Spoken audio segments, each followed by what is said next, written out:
தமிழக அரசுடன் நடைபெற்ற பேச்சுவார்த்தையில் உடன்பாடு எட்டப்பட்டதை அடுத்து அரசு மருத்துவமனை ஒப்பந்த செவிலியர்கள் போராட்டம் வாபஸ் பெறப்பட்டது.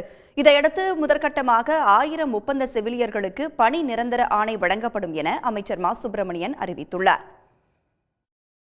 பணி நிரந்தரம், ஊதியத்துடன் கூடிய மகப்பேறு விடுப்பு உள்ளிட்ட பல்வேறு கோரிக்கைகளை முன்வைத்து தமிழ்நாடு முழுவதும் அரசு மருத்துவமனை ஒப்பந்த செவிலியர்கள் தொடர் போராட்டத்தில் ஈடுபட்டனர்.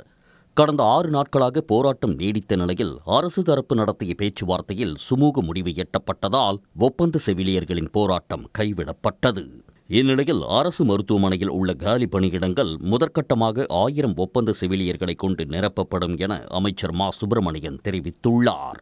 இது தொடர்பாக அவர் விடுத்துள்ள அறிக்கையில், கடந்த அதிமுக ஆட்சியில் 2015 முதல் 2020 வரை 1871 செவிலியர்கள் மட்டுமே பணி நிரந்தரம் செய்யப்பட்டதாக குறிப்பிட்டுள்ளார்.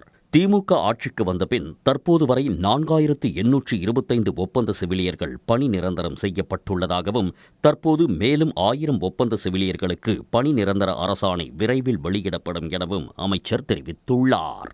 ஒப்பந்த செவிலியர்களின் நலனை கருத்தில் கொண்டு ஊதியத்துடன் கூடிய மகப்பேறு விடுப்பு வழங்கப்படும் என்றும், கொரோனா காலத்தில் தேர்வு செய்யப்பட்டு பணி நியமன ஆணை வழங்கப்படாத 724 செவிலியர்களுக்கு விரைவில் நியமன ஆணை வழங்கப்படும் எனவும் அமைச்சர் மா. சுப்பிரமணியன் தெரிவித்துள்ளார்.